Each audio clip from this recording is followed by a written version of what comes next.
Hey guys, good afternoon to all of you. सब लोग कैसे हो? एकदम बढ़िया। ठीक है गाइस, राहुल मलकान की तरफ से आप सबको नमस्कार। और आज हम लोग क्या करने वाले हैं, बहुत इंपॉर्टेंट स्टैंडर्ड कर रहे हैं। AS9 revenue recognition. ये हमारे अकाउंटिंग स्टैंडर्ड की सीरीज हो रखी है। हम सारे स्टैंडर्ड्स कर रहे हैं। रोज एक दो दिन में मैं एक एक स्टैंडर्ड ऐड करता रहता हूँ आपको। तो आई गेस लास्ट टाइम हमने AS4 किया था, AS1 2 10 सब हो चुके हैं। और ये है AS9। CA इंटर के ग्रुप 2 के स्टूडेंट्स गाइज, इनके लिए बहुत हेल्पफुल। फिर CS कर रहा है कोई, ICWA कर रहा है, और बहुत सारे कॉलेज के करिकुलम्स का भी पार्ट हो रखा है। और आज का स्टैंडर्ड तो ना बहुत इंपॉर्टेंट है, AS9 रेवेन्यू रिकग्निशन। बिकॉज सारे ही एंटिटी रेवेन्यू अर्न करने के लिए तो काम कर रहे हैं। रेवेन्यू से ही तो दुनिया चलती है। Do you agree with that? ना, बिजनेस स्टार्ट किससे होता है? रेवेन्यू। बिजनेस का एंड पॉइंट क्या होता है? रेवेन्यू। क्या कहते हो? चला जाए? चलिए, अब ये स्टैंडर्ड में मैं आपको क्या पढ़ाऊंगा, 1 2 3 बहुत सारी चीजें पढ़ाऊंगा। सर देखो, मैं इंट्रोडक्शन से चालू करूंगा, फिर मैं व्हाट इज रेवेन्यू, इंपॉर्टेंट पहला तो वर्ड यही है कि रेवेन्यू क्या चीज है। फिर स्कोप में जाएंगे, फिर revenue from sale of goods की बात करेंगे, फिर रेवेन्यू फ्रॉम रेंडरिंग सर्विसेज की बात करेंगे, इंटरेस्ट, रॉयल्टी, डिविडेंड की बात करेंगे, और फाइनली डिस्क्लोजर। ठीक है, सो स्टार्ट करें। सब लोग जकास बोल दो एक बार। जकास बोले बिना मैं लेक्चर चालू नहीं करता हूं। क्या कहते हो? जकास। Too good. अगर आपको ये वीडियो अच्छा भी लगे तो बीच में नीचे भी जकास लिखते रहिए। लाइक बटन शेयर करना है, कमेंट्स में जकास लिख देना। AS9 रेवेन्यू रिकग्निशन की बात करनी है, ठीक है? चलिए, अब सबसे पहले एक इंपॉर्टेंट न्यूज आपकी तरफ से, अनअकैडमी की तरफ से, कि अनअकैडमी में एक अच्छा सा क्या कहते हैं स्कीम आप पढ़ा है। आप सबके लिए एडवांटेजेस है। अगर आप 1 साल का सब्सक्रिप्शन लेते हो तो आपको 6 महीने का एक्सटेंशन मिलता है, मतलब 1 साल पे 1.5 साल। एंड प्लस अगर आप वो जो कोड लिखा है वहां पे RM10 यूज कीजिए तो आपको 10% डिस्काउंट भी मिलेगा। So if you take a subscription, 1 साल का सब्सक्रिप्शन लोगे, 10% डिस्काउंट RM10 पे, प्लस 6 महीने का एक्सटेंशन भी। क्या कहते हो? बढ़िया एकदम। To good. चलिए रॉक करें, आगे जाए। चलो, AS9 इंट्रोडक्शन से चालू करते हैं। AS9 is mandatory for all enterprise, सबके लिए मैंडेटरी है। It deals with basis of recognition of revenue in statement of profit and loss account. Profit and loss account में रेवेन्यू कब रिकग्नाइज करना है, ये AS9 बताएगा आपको। रेवेन्यू आएगा कहां से? रेवेन्यू आएगा सेल ऑफ गुड्स से, रेवेन्यू आएगा सर्विसेज से, रेवेन्यू आएगा डिविडेंड से, रेवेन्यू आएगा इंटरेस्ट से, रेवेन्यू आएगा रॉयल्टी से। कब रिकग्नाइज करना है ये हमें AS9 बताएगा।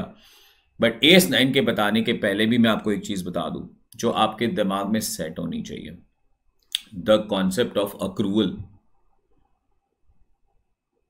Transaction should be recorded when it happens, not when money is received और पेड। बहुत सारे बच्चों के दिमाग में एक तो रॉन्ग चीज सेट होती है कि सर रेवेन्यू कब रिकॉग्नाइज करेंगे, जब पैसे आएंगे तब रेवेन्यू रिकॉग्नाइज करेंगे। ना बाबा ना, नॉट एट ऑल। रेवेन्यू को अक्रूवल बेसिस पे रिकॉग्नाइज करना है, पहले वो तो एक दिमाग में डाल देना। हाँ, फिर केस टू केस थोड़ा अलग हो सकता है, बट अक्रूवल तो एक दिमाग में डालना। या तो ये दिमाग में डालना कि पैसे आएंगे तब रेवेन्यू रिकॉग्नाइज करेंगे, ऐसी बात नहीं होती ऑलवेज। सो धीरे धीरे पढ़ेंगे, AS9 हमें पढ़ाएगा कि कैप रिकॉग्नाइज करना है, ठीक है? चलिए सर, सबसे पहले रेवेन्यू होता क्या है? रेवेन्यू होता है कैश, रेवेन्यू होता है रिसीवेबल, पैसा नहीं आया रिसीवेबल है फिर भी वो रेवेन्यू है। और any other consideration that we are earning from the ordinary course of business, ordinary activity से earn करें। और ordinary activity होती है sale of goods, rendering of services, या कोई और enterprise हमारे resources use कर रहा है तो interest मिलेगा, royalty मिलेगा और dividend मिलेगा। So what is definition of revenue? Revenue is gross inflow of cash or receivable or any other consideration arising from the course of ordinary activity of enterprise, from the sale of goods, from the rendering of services, and from the use by other of enterprises resources, yielding the interest, the royalty, the dividends. In simple word, it's a charge. मतलब it's a charge that I'm charging for the supply of goods and services. Chakas. Too good. Revenue sir standard किसको applicable है? सारे entity को applicable है, but ये 4 चीजों पे AS9 नहीं लगने वाला है। कौन सी 4 चीजें? कंस्ट्रक्शन कॉन्ट्रैक्ट पे AS9 नहीं लगेगा बिकॉज उस पे AS7 लगेगा। हायर परचेज लीज अग्रीमेंट्स पे रेवेन्यू रिकग्निशन AS9 नहीं लगेगा बिकॉज लीज के लिए अलग से स्टैंडर्ड हो रखा है, that is AS19। Guys revenue arising from government grant और सिमिलर सब्सिडीज पे भी रेवेन्यू रिकग्निशन अप्लाई नहीं होगा, बिकॉज उस पे AS12 अप्लाई होता है, government grants. And finally revenue of insurance company arising from insurance contract. Insurance company को जो रेवेन्यू जनरेट होता है ना इंश्योरेंस प्रीमियम, उस पर AS9 अप्लाई नहीं होता. ठीक है. सो कंस्ट्रक्शन कॉन्ट्रैक्ट्स पे नहीं, हायर परचेज लीज पे नहीं, गवर्नमेंट ग्रांट्स एंड सब्सिडीज पे नहीं, and last one insurance contract से इंश्योरेंस कंपनी को जो रेवेन्यू जनरेट होता है उस पे AS9 अप्लाई नहीं होता है. क्लियर. चलो sir, revenue from sale of goods and services कब रिकॉग्नाइज करना है? बेटा revenue from sale of goods तब रिकॉग्नाइज करना है जब परफॉर्मेंस अचीव हो जाए. सर परफॉर्मेंस कब अचीव होगी? When is performance set to be achieve? जब 3 कंडीशन सेटिस्फाई हो जाए. कौन से 3 कंडीशन? पहला तो कि आपने वो गुड्स की प्रॉपर्टी ट्रांसफर कर रखी है, मतलब आपने पोजेशन दे दी है, property in goods is transferred, ownership is transferred, and all significant risk and reward are also transferred. So either you have transferred the property in goods and services. अभी exactly clear, मतलब वो goods अब उनके हुए वो use कर पाएंगे, और significant risk and reward transfer कर दिया आपने, तो भाई रेवेन्यू रिकग्निशन. सेकंड, आपका उस गुड्स पे कोई इफेक्टिव कंट्रोल नहीं हो रखा है.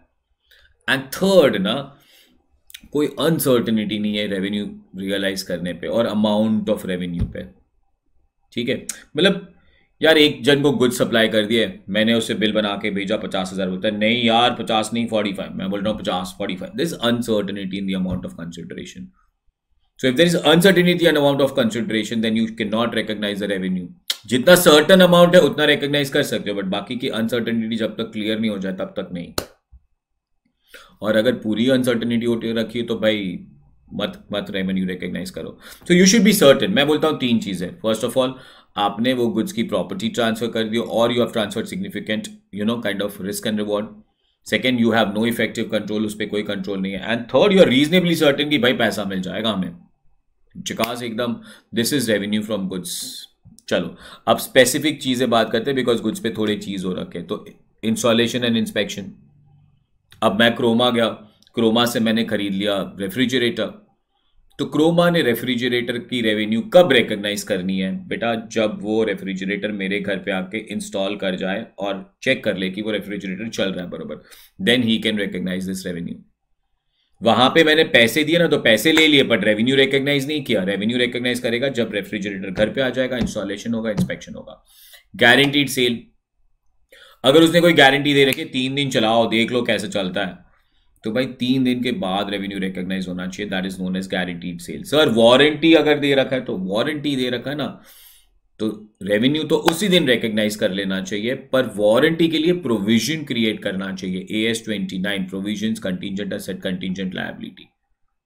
अभी exactly clear. If the goods are subject to warranty. Concept clear? एकदम बढ़िया. आगे बढ़े.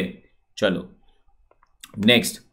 सर अगर कंसाइनमेंट सेल हो तो बेटा थर्ड पार्टी के पास जब गुड्स पहुंच जाए, थर्ड पार्टी को सेल कर दे, तब रेवेन्यू रिकॉग्नाइज करना चाहिए. सर स्पेशल ऑर्डर और शिपमेंट की बात हो तो वो ऑर्डर आइडेंटिफाई कर लो, और रेडी फॉर शिपमेंट हो तो रेवेन्यू रिकॉग्नाइज करना. सब्सक्रिप्शन हो तो, अगर सब्सक्रिप्शन यूनिफॉर्म है तो SLM बेसिस पे कर लो, बट अगर सब्सक्रिप्शन में अलग अलग टाइप के गुड्स प्रोवाइड कर रहे हो तो फिर जब वो गुड्स जाएंगे तब रिकॉग्नाइज करेंगे. सर इंस्टॉलमेंट सेल हो तो बेटा cash down price, interest include नहीं करना. अब जैसे मैं रेफ्रिजरेटर की बात कर रहा था ना गाइस, वो रेफ्रिजरेटर था 15,000 का, मेरे पास तो पैसे नहीं थे भाई, तो मैंने उसको बोला मेरे को इंस्टॉलमेंट्स करके दे. तो बोलता है सर आप ना 5,000 के 4 इंस्टॉलमेंट्स देना मेरे को. बोला ठीक है, तो 20,000 पे ही करने पड़े. तो उसको रेवेन्यू कितना रिकॉग्नाइज करना चाहिए? 15 की 20 कैश डाउन प्राइस पे करना चाहिए. इंटरेस्ट का रेवेन्यू अलग आएगा. ठीक है, इंटरेस्ट टाइम प्रोपोर्शनेट बेसिस पे आना चाहिए. उस दिन 15,000 का रेवेन्यू रिकॉग्नाइज कर लेना चाहिए उसे. चिकास बढ़िया. Guys revenue from rendering of services. अगर हम सर्विसेज प्रोवाइड कर रहे हैं तो कितने मेथड्स हो रखे हैं? 2 मेथड. पहला प्रोपोर्शनेट कंप्लीशन मेथड, जितना सर्विस दाता जाए उतना सर्विस रिकॉग्नाइज करते जाओ. And second completed service method, service पूरी कंप्लीट हो जाए तब रेवेन्यू रिकॉग्नाइज करो. सो 2 मेथड हो रखे. First one proportionate completion and second one completed service. बढ़िया. उसके थोड़ी चीजें बात कर लेते. इंस्टॉलेशन फी कब रिकॉग्नाइज करनी है? जब इंस्टॉलेशन हो जाए. एडवर्टाइजमेंट कब रिकॉग्नाइज करना है? जब एडवर्टाइजमेंट आ जाए. फाइनेंशियल सर्विसेज कब रिकॉग्नाइज करना है? It depends. क्या financial services like similar services periodic returns पे दे रहे हो, अग्रीमेंट क्या हो रखा है आपका, उसके अलग अलग कॉस्ट कितने हो रखे हैं, so it depends. But normally अगर मैं कहूँ कि financial services like per annum contribute करता है तो प्रोपोर्शनेट, टाइम प्रोपोर्शनेट बेसिस पे, ठीक है। चलिए सर, एडमिशन फी कब करना चाहिए गाइज? जब वो इवेंट जिसके लिए आपने एडमिशन फी चार्ज की वो हो जाए। सो मूवी थिएटर्स को रेवेन्यू कब रिकॉग्नाइज करना चाहिए? टिकट सेल काउंटर पे रेवेन्यू रिकॉग्नाइज करना चाहिए? नहीं, वो जिस दिन का मूवी है उस दिन वो मूवी काइंड ऑफ डिस्प्ले हो जाए, फिर उसे रेवेन्यू रिकॉग्नाइज करना चाहिए। Tuition fee guys over the period of instruction. So for example Unacademy की सब्सक्रिप्शन ले रखी है आपने 6 महीने की, तो प्रोपोर्शनेट टाइम बेसिस पे। एंट्रेंस और मेंबरशिप फी कब रिकॉग्नाइज करना चाहिए guys? It depends upon the nature, capitalise करना है, पीएनएल में डालना है, कौन से कैरेक्टर में डालना है, but time proportionate rational basis पे होना चाहिए। जकास, एकदम बढ़िया सर, मजा आ गया। और आई बेटा 3 चीज साथ में ले ले, इंटरेस्ट, रॉयल्टी, डिविडेंड। अब इंटरेस्ट मैं क्या बोलता हूं पता है? Time proportionate. Time proportionate monthly interest रोज चार्ज होता है ना। Royalty as per the agreement, as per the agreement, royalty. Dividend when the right to receive the dividend is established. Interest time proportionate basis, royalty agreement के हिसाब से, और dividend when the right to receive the dividend is established. Chakaas, too good. चलो last provision, फिर questions भी कराता हूं। हाँ भाई, डिस्क्लोजर, अगर हम रेवेन्यू रिकग्निशन पोस्टपोन कर दे कोई रीजन की वजह से तो प्लीज उसका डिस्क्लोजर जरूरी है। जकास, एकदम क्लियर, टू गुड। चलो गाइस, क्वेश्चंस लग जाओ। First one, Y limited use certain resources of X, in return X receive 10 lakh and 15 lakh as interest and royalty respective from Y during the year 2016-17. You are required to state whether or not on what basis revenue can be recognized by X. Guys, interest कब recognize करना चाहिए? Interest recognize करना चाहिए sir time proportionate basis पे, done. Royalty कब recognize करना चाहिए? as per the agreement।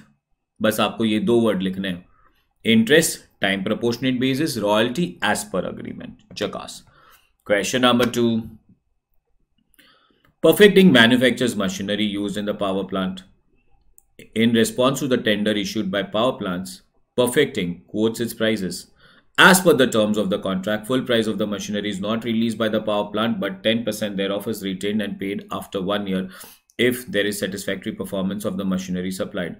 From the past experience, it is observed that Perfecting accounts only for 90% of the invoice value as the sales revenue and blocks the balance amount in the year of receipt to the extent of actual receipts only. Comment on the treatment done by the company.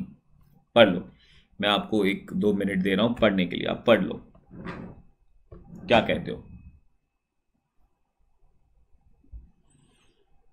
Guys? हम लोग एक contract basis पे काम करते हैं, like government jobs पे ये होता है। मशीनरी प्रोवाइड कर दी, पावर प्लांट ने प्रोवाइड कर दिया।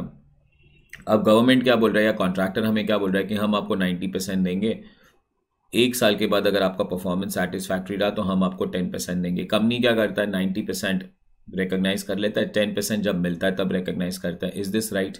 No, it's wrong guys. ये 10% जो रिटेंशन है ना, ये नॉर्मल है, this is customary to the business, ये अनसर्टनिटी नहीं है। गवर्नमेंट ने ये कहा है कि हम आपको नहीं देंगे, नहीं, अनसर्टेनिटी नहीं है सर, पर सेटिस्फैक्ट्री परफॉर्मेंस होना चाहिए। अरे भाई, अगर आपने गुड सप्लाई किया तो आपने वही गुड सप्लाई किए जो सेटिस्फैक्ट्री होंगे, चीटिंग करने थोड़ी बैठे हो। कॉन्सेप्ट ऑफ मटीरियलिटी इंपॉर्टेंट होता है, सब्सटेंस ओवर फॉर्म इंपॉर्टेंट होता है। I am in the business of doing this and this is very normal and this is very customary. So perfect limited का अकाउंटेंट गलत है भाई। परफेक्ट लिमिटेड को पूरा 100% रेवेन्यू रिकॉग्नाइज करना चाहिए। हाँ, 10% रिसीवेबल हो जाएगा, रिसीवेबल हो जाएगा, रिसीव नेक्स्ट ईयर होगा, बट आज रेवेन्यू कितना रिकॉग्नाइज करना चाहिए? पूरा 100%। अगर आप जर्नल एंट्री पास करने की बोलो ना, तो मैं एंट्री पास करूंगा bank account debit, receivable account debit to sales, bank में 90, रिसीवेबल में 10, सेल्स में पूरा 100, और नेक्स्ट ईयर जब पैसा मिले तो it will be bank to receivable, तब रेवेन्यू रिकॉग्नाइज नहीं होगा। Too good. Question 2। Question 3, A Limited entered into the contract with B to dispatch goods valuing 25,000 every month for 4 months upon the receipt of entire payment. Next one, B Limited accordingly made a payment of 1 lakh and A limited requested A limited not to dispatch, अच्छा B limited requested A limited not to dispatch goods till further notice, though A Limited is holding the remaining goods worth ₹50,000 ready for dispatch. Guys, A B के साथ contract आया था, हमें goods dispatch करने थे, 25,000 के goods dispatch करने थे, हर महीने 1 लाख का पेमेंट आ गया, तो 4 महीने तक 25,000 25,000 25,000 25,000 के गुड्स डिस्पैच करने। बीच में बी का फोन आ जाता है, अरे भाई ए लिमिटेड तुम 2 गुड्स डिस्पैच नहीं करना, हमारे पास 50,000 के गुड्स रेडी थे। Now A Limited accounted 50,000 as sales and transferred the balance in advance received account. क्या गलत किया कि सही किया? अब क्योंकि उसने बोल दिया ना होल्ड करो मत ट्रांसफर करो, सो व्हाट आई डिड, मैंने 50,000 का सेल्स रिकॉग्नाइज कर लिया और बाकी के 50,000 मैंने advance received in sales account में डाल दिया। गलत किया। सेल्स तो हो चुका है, प्रॉपर्टी ट्रांसफर हो चुकी है, हमारे पास उसका कोई कंट्रोल नहीं है, वो जब भी बोलेगा तब हम उसको ट्रांसफर कर देंगे और पैसे तो हम रिसीव कर ही चुके हैं। सो एडवांस अकाउंट में रखने की जरूरत नहीं थी, ये रिकग्निशन गलत हो गया। We should recognise full 1 lakh as revenue today. Comment upon the treatment of the balance amount with reference to the provision of accounting standard 9। I should recognise full 1 lakh as revenue today, ठीक है, because I have transferred the property in goods, I don't have any effective control over that goods. हाँ physically मेरे पास पड़े, पर उसने बोला इसके लिए मेरे पास पड़े, वो जब भी बोलेगा तब मैं ट्रांसफर कर दूंगा। जकास, too good. Question number 4 guys. The company sells goods with right to return. The following pattern has been observed. Time frame of return from the date of purchase, percentage of cumulative sales. Within 10 days, 5% goods return हो जाते हैं। बहुत बढ़िया question हो रखा है guys. Company goods बेच रही है, राइट टू रिटर्न है। अब पैटर्न ऑब्जर्व किया गया है जहाँ पे गुड्स हमारे पास रिटर्न आ जाते हैं, which is percentage of cumulative sales, ठीक है गाइस। 10 दिन में 5% का रिटर्न आ जाता है, 11 से 20 दिन में 7% का रिटर्न आता है, 21 से 30 डेज के बीच में 8% का रिटर्न आता है, 31 to 45 डेज 9% का रिटर्न आता है। गाइस हम लोग को 31 मार्च पे खड़े रह के सोचना है। व्हेन वी से विद इन 10 दिन, तो कौन से 10 दिन की बात कर रहे हो पता है? 31 मार्च के पहले 10 दिन हमें प्रोविजन क्रिएट करना है। प्रोविजन ईयर एंड पे क्रिएट करता है। अब ईयर एंड पे खड़े हो, लास्ट 10 दिन में जितना बिका ना, वो 10 दिन में 5% का रिटर्न आ जाता है, ठीक है गाइज। 11 से 20 दिन में 7% का रिटर्न, 20 से 30 दिन में 8% का रिटर्न, 30 डेज टू 45 डेज में 9% का return. The company has made sales of 30 lakhs in the month of Feb and 36 lakhs in the month of March. The total sales for the financial year has been 450 lakhs and cost of sales have been 360 lakhs। Determine the amount of provision to be made and revenue to be recognized in accordance with AS9. A year may be considered of 360 days. एक साल में 360 days है, तो हर महीने में आप 30 days assume करके चलिए। ये मार्च का 31, फेब का 28 वगैरह का कहानी छोड़िए, 30 days है। Amount of provision to be made, कितना प्रोविजन करना है, कितना रेवेन्यू रिकॉग्नाइज करना है। रेवेन्यू पूरा रिकॉग्नाइज कर लो 450 का, बिकॉज सेल्स हो गए। अब ये जो परसेंटेज के रिटर्न्स की बात कर रहे हैं उसके लिए प्रोविजन क्रिएट करेंगे, ठीक है। अब प्रोविजन किसके लिए करेंगे? प्रॉफिट के लिए करेंगे कि प्रॉफिट जो रिकॉग्नाइज कर लिया शायद ना हो, तो अच्छा भाई बढ़िया बात है, अगर ना हो तो प्रॉफिट का परसेंटेज पहले तो। अब इसका सोल्यूशन बताता हूँ मैं आपको बहुत अच्छा सा। मैंने यहाँ पे एक पेज ओपन कर रखा है और क्वेश्चन नंबर कौन सा सॉल्व कर रहा हूँ मैं आपको? 4। सो क्वेश्चन 4 गाइस, प्रॉफिट कितना रिकॉग्नाइज हुआ है? 450 minus 360 is equal to 90। That is 90 divided by 450 multiplied by 100 is equal to 20%। Answer number 1, revenue कितना रिकॉग्नाइज करना है? रेवेन्यू 450 का रिकॉग्नाइज कर दो। आंसर नंबर 2, प्रोविजन करता है। अब प्रोविजन करने में दिमाग थोड़ा सा बराबर चलना चाहिए। इज दैट टाइमलाइन बनाते हैं, और टाइमलाइन बनाने के बाद बहुत इंपॉर्टेंट अंडरस्टैंडिंग ये लेना कि हम यहाँ खड़े हैं और हम प्रोविजन बना रहे हैं। तो ये लोग कहते हैं 10 दिन में 5% के गुड्स रिटर्न आ जाए, तो ये 10 दिन, ये कौन से 10 दिन है गाइज? ये 10 दिन है लास्ट 10 days ऑफ मार्च। आप 31 मार्च को खड़े हो और वो 10 दिन की बात कर रहे हो। सो ये है हमारा 31 मार्च, 30th मार्च बोल दो, 31 मार्च बोल दो, लास्ट 10 दिन। अब ये एग्जैक्टली क्लियर। उसके बाद और 10 दिन, उसके बाद और 10 दिन, अब ये कौन से 10 दिन है ये हमारे फर्स्ट 10 days ऑफ मार्च है। उल्टा जाते जाओ, you are thinking reverse guys, you are thinking reverse. फिर ये लोग बोल रहे 31 to 45 days, ये 31 to 45 days, ये 15 days कौन से, ये लास्ट 15 days ऑफ फेब है। समझ रहे हो आप? झकास एकदम, टू गुड। सो गाइस देखो प्रोविजन कितना क्रिएट करना है, प्रोविजन कितना क्रिएट करना है, बहुत सिंपल है। So first one, last 10 days की बात कर रहा हूं मैं। So last 10 days, last 10 days में कितने में सेल हुआ है? तो मार्च का सेल कितना है सर? मार्च का सेल है 36 लाख।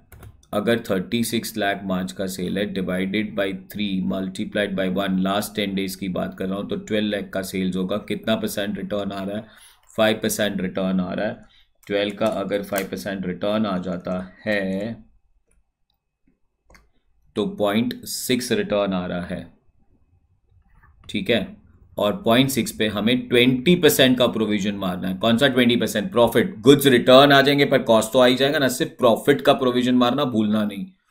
सो गाइस 12 का 5%,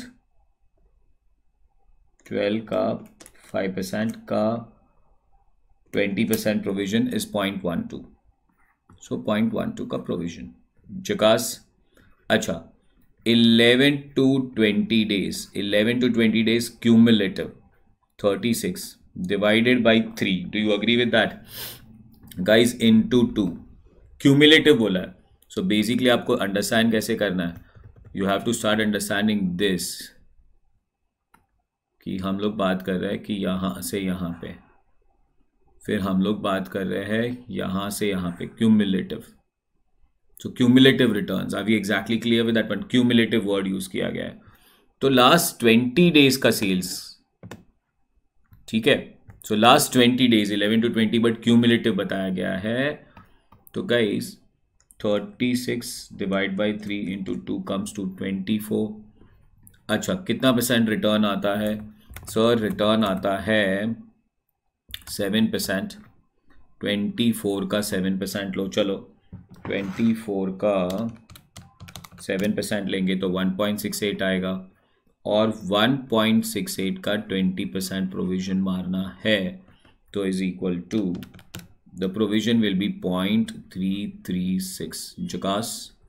next third guys 21 to 30 days की बात करें तो 21 to 30 days मतलब फुल मार्च आना चाहिए। लास्ट 10 days, फर्स्ट 10 days और फुल मार्च, क्यूमुलेटिव जा रहा है। तो 36 divided by 3 multiplied by 3 is equal to 36। कितना % रिटर्न आता है? रिटर्न आता है 8%। तो रिटर्न आता है 8% गाइस। 36 का अगर 8% रिटर्न आता है तो दिस इज 2.88 और उसका 20% प्रोविजन मारना है।